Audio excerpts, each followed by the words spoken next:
Alors à vous les gars, j'espère que vous allez bien et bienvenue sur Fumichaud. Review des premiers épisodes, enfin du premier épisode parce qu'il durait je crois un peu plus de 40 minutes, du premier épisode de la saison 2 de Solo Leveling. Et oui les gars, Solo Leveling, j'en ai parlé un petit peu, j'avais parlé un petit peu de la saison 1 sur Fumichaud, hein, des premiers épisodes, j'avais pas fait toute la saison, je vous avais pas donné mon avis sur la saison 1. Je vais profiter de cette vidéo pour vous donner mon avis de façon globale sur la saison 1 de Solo Leveling et ce début de saison 2. Oui, j'ai été le voir en avant-première. Alors, la saison 1, d'un point de vue global, j'ai trouvé qu'elle était pas mal, voire même très bonne, parce que ça avait mis un peu de temps, on va dire, à démarrer. Moi, franchement, Solo Leveling, je suis rentré dedans vraiment à partir de l'épisode 7. C'est un épisode, je crois que c'est l'épisode 7, où notre ami Sunyoro, désolé hein, pour son nom, si je me gourre, avait tué des êtres humains, ce qui passait un cap, là vraiment, il passait vraiment un cap dans sa maîtrise des pouvoirs et dans son évolution aussi psychologique et physique.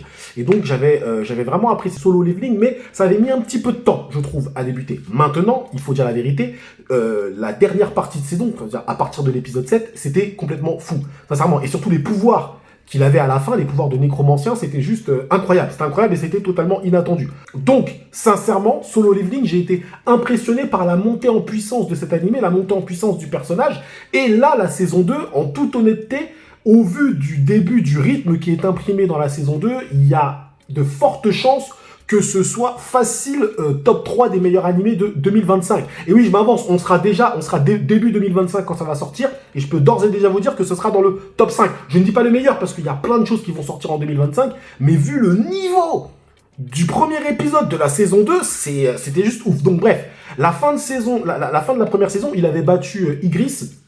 D'accord, il avait obtenu ses pouvoirs de nécromancien et il était recherché par le frère, donc un classe S, parce qu'il avait tué un classe B, et le classe B avait un frère qui était un classe S, et il était recherché par ce classe S. Donc, à la fin de la saison 1, moi, selon mes estimations, j'estime que Sunyeo, il était à peu près classe A, c'est-à-dire un classe A, voilà, classe A de bas niveau, mais classe A. Pourquoi je vous dis ça ? Parce que Igris, on sait que c'était pas un classe B, parce que lui, c'était un classe B, il a dit Igris était plus fort que lui. Et là, il a encore confirmé dans le début de la saison 2, il a dit, Igris, là, le chevalier rouge, il est plus fort que moi, c'est parce qu'il a déposé son épée. Il était plus fort que lui, donc on peut le considérer comme un classe A. Parce qu'à ce moment-là, il était classe B. Mais il était classe B, très haut niveau de classe B, parce qu'il avait combattu contre l'assassin, et il avait battu l'assassin. Donc, au moment où il a combattu Igris, Sunyeo, il était classe B+, ce qui serait cohérent qu'il ait réussi à combattre Igris, qui lui était classe A. Donc, au fur et à mesure, il a pris des power-ups. Donc là, lorsqu'on le retrouve même en saison 2, il est classe A pour moi. Il est, voilà, c'est un bon classe A, ou si tu veux, petit, mais bref, pour moi, il est au niveau d'un classe A. Ok ? Donc, il est devenu plus fort, son chara design a un petit peu été modifié. C'est vrai que tu as quand même une grosse surprise quand tu vois le Sunyeo là, de l'épisode 1 de Solo Leveling et le Sunyeo de maintenant. Le mec a quand même grandi. Enfin, c'est quand même... il grandit le mec, attention. Et voilà, bon, ultra beau gosse, machin, musclé et tout. Donc là, il y a vraiment une évolution du personnage qui est assez impressionnante. Et même, j'ai envie de dire, ça peut poser un petit peu problème. Je vais vous expliquer un petit peu plus tard. Alors, il arrive donc dans un monde. Alors, déjà, oui, il va... conseil de classe de sa sœur, et en fait, il se voit confier une petite mission, c'est-à-dire qu'il y a une amie de sa sœur qui a éveillé des pouvoirs, mais bon, c'est une classe E, et il veut lui montrer la réalité du terrain, donc il l'emmène dans un donjon de classe C, je crois, ok. Sauf qu'en fait, ce donjon de classe C se trouve être, en fait, un donjon de classe B ou A, ok. Et donc, à l'intérieur de ce donjon de classe A, tu peux trouver des monstres de classe A, voire même de classe S. Ok. Et donc, ils vont rentrer dans ce monde-là, donc ils seront avec des classes C, des classes B, et ils seront même avec une personne qui sera classe catégorie, enfin rang A, ok. Donc, ils vont rentrer, et tout de suite, ils vont être attaqués par des marcheurs blancs, ok, des elfes de glace, hein, ok, qui vont leur tirer dessus, etc., etc. Et eux, ils vont tout de suite voir que lui, il est puissant. Ils vont tout de suite voir que lui, il est puissant, et pour vous dire, ils ont remarqué Sunyeo, mais ils n'ont pas remarqué le classe A. Donc, ça veut déjà te dire que Sunyeo est plus fort que ce classe A-là, déjà. Donc ça te donne, encore une fois, le niveau. Donc je me trompe pas dans mon estimation de Sunyeo, enfin le héros, je l'appelle Sunyeo, mais je sais même pas si c'est ça son nom en vrai. Bref, donc il est classe A, mais classe A déjà, un bon niveau de classe A. Parce que je vous dis, le classe A qui était là, ils l'ont même pas calculé, ils l'ont même pas regardé. Ok. Et d'ailleurs, ils l'ont fumé derrière. Ok. Donc, ils arrivent au fur et à mesure, ils tombent contre des ours, il va fumer tous les ours, il aspire les ours, enfin il aspire leur âme, et il utilise ses pouvoirs de nécromancien, donc il devient de plus en plus puissant. Ok. D'ailleurs, c'est là qu'on apprend que Igris est plus fort que lui lorsque Igris a son épée, il le dit, ouais, il est de mon niveau, voire même un peu plus fort, Igris. C'est incroyable, ok? Donc on sait que Igris est un niveau classe A un peu plus, ok? Et il tombe face à un ennemi. Et cet ennemi, selon moi, était un ennemi de classe S. Alors ça n'a pas été confirmé, mais je vais vous expliquer pourquoi cet ennemi-là, pour moi, était un classe S. Parce que, rendez-vous compte, ce qu'il a fallu faire pour le battre. Alors, pour battre cet ennemi, donc c'était le maître des elfes, si vous préférez, mais il y a plein de choses aussi à voir là-dedans, attention, je reviendrai dessus, c'est qu'il a quand même fallu Igris pour le battre, il a fallu Son Nioh, et il a fallu le classe A qu'il a tué, le classe A un peu pété, on peut se le dire, mais il l'a tué et il l'a fait ressusciter, ok?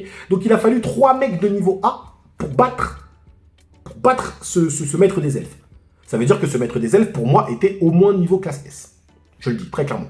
Il était au moins niveau classe S. Alors peut-être classe S débutant, mais il était au moins niveau classe S, parce que 3 rangs A pour battre un mec comme ça, c'est que le mec, il est au moins niveau classe S.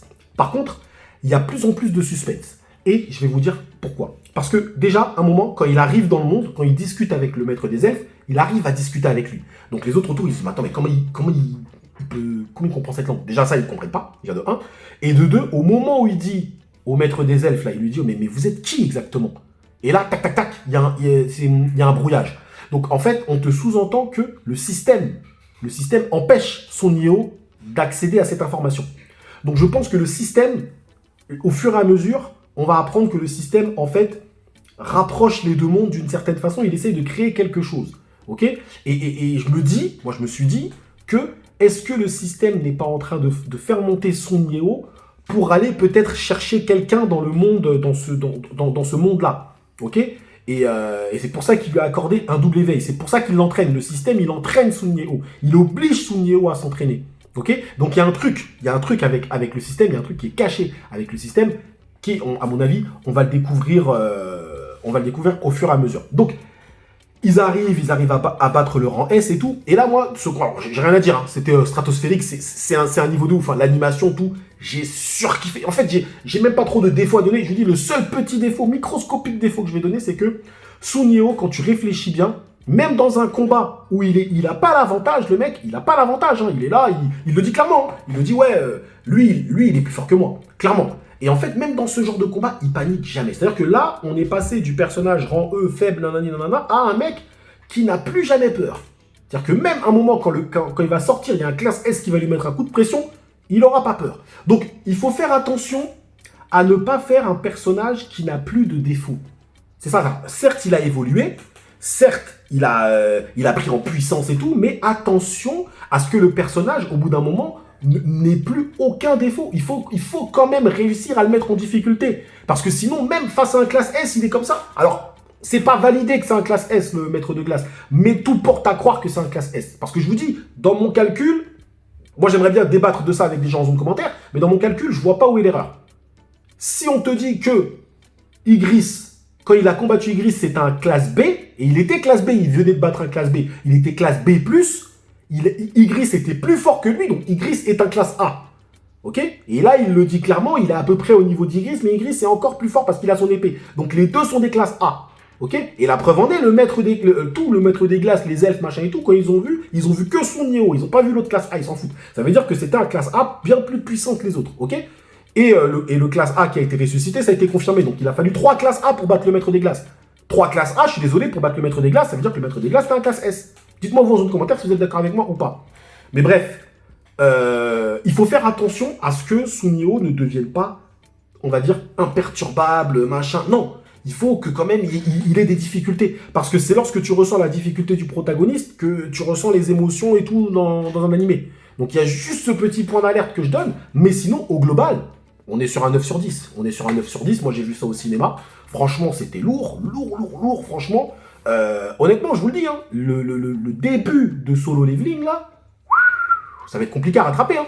Les autres animés, là, va falloir se mettre au niveau. Parce que là, Solo Leveling, ça atteint un niveau insoupçonné. En termes de puissance et tout, c'est incroyable. Incroyable. Là, je le dis, hein, franchement, les frérots, allez mater ça. Hein, quand ça va sortir au mois de janvier, hein, je vous dis. Hein, vous n'êtes pas prêts. Hein. Tous ceux qui n'ont pas encore vu les premiers épisodes, déjà avec le premier épisode de la saison 2, il va vous mettre un coup de pression.